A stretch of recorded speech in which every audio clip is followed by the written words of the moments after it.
Well, the former boss of disgraced doctor Larry Nassar is now himself facing sexual misconduct charges.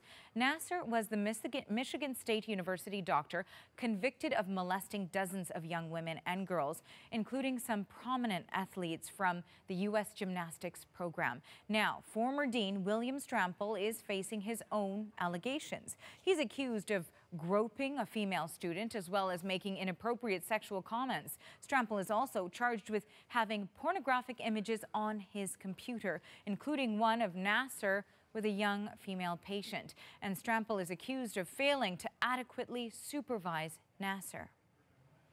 Authorities in Michigan charged Strampel as part of their investigation into how Nassar was able to carry out his abuse for so long.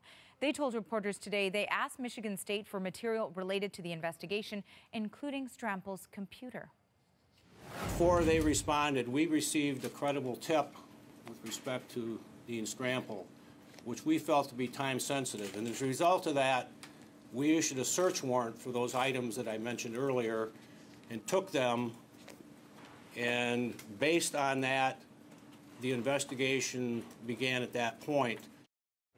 Now, for more reaction on this story, we turn to Rachael Denhollander. She was the first survivor to speak out publicly against Larry Nassar, and she's now the lead plaintiff in the lawsuit against Michigan State University. She joins me now on Skype from Louisville, Kentucky. Rachael, thank you for being with us. So what was your first reaction when you heard William Strampel had been arrested?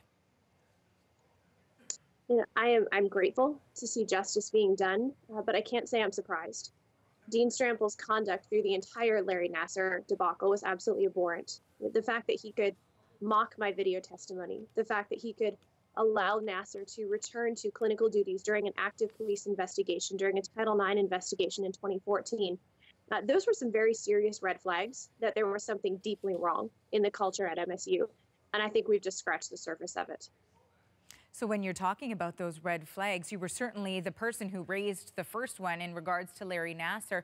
Now, as we're seeing with the arrest of MSU's former dean, do you think this is an institutional problem within the university? You've touched on that. What more needs to be done? At this point, the entire leadership at MSU, the board of trustees and the current president needs to go. And the reason that needs to happen is because they've had 18 months to disclose this information. They had all of the time that these warnings were in Dean Strampel's file to deal with this information. And instead, MSU Board of Trustees and the current president have chosen to lie about the survivors. They've chosen to attack our motivations. They've chosen to claim that we are ambulance chasers looking for a payday. President Engler actually appeared before the Michigan Senate committee last week, and he lied about our legislative reform. He lied about our motivations. He lied about why we're in litigation with MSU. And because they have chosen this path, at this point, they've demonstrated they're not capable of dealing honestly with the problems at MSU, and we need new leadership. How frustrating was it for you feeling that this was so deep or such a wide web that was involved in protecting Larry Nassar? And as you came forward, watching sort of all of the chips fall now and the investigation turn up new information, how frustrating has this been for you to watch, knowing that some of this was happening all along? It's been incredibly frustrating and I would say more painful and deeply concerning than anything else. Because what we've all had to wrestle with as survivors is that it wasn't just our abuser we couldn't trust.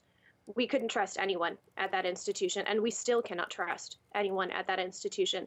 And that should terrify everyone that's at MSU, that's considering sending their children there, that's considering being part of that program, because they're not changing. They're refusing to change at every possible turn, and that's a terrifying prospect. Now, we know tomorrow, looking ahead to the next day here, lawyers for MSU will be in court to argue that the lawsuits, one that you are a part of, should be dismissed. Will this have any effect on the lawsuits? You know, I don't think anything at this point is having effect on what MSU has chosen to prioritize. While this is news to so many people that didn't have inside information, what was in Dean Strampel's file and his conduct is not news to MSU. It was there all along. They chose their legal strategy. They chose to side with abusers. They chose to side with enablers. They chose to attack and lie about the victims for 18 months, knowing this information was there. And finally, we want to ask you, at the end of the day, what change are you hoping to see come out of all of this? On a cultural level, a much greater cultural awakening as to what it means to be an enabler of sexual abuse, a willingness to speak out against one's own community, because that's what we really need in order to protect our children, and a message being sent that this will not be tolerated any longer, not just the sexual abuse of children, but the covering up of the sexual abuse of children. Time is up. Rachael, we thank you so much for joining us this afternoon. Rachael Denhollander was the first person to speak up publicly against Larry Nassar and is one of the lead plaintiffs suing Michigan State University. She joined us via Skype from Louisville, Kentucky. Thank you.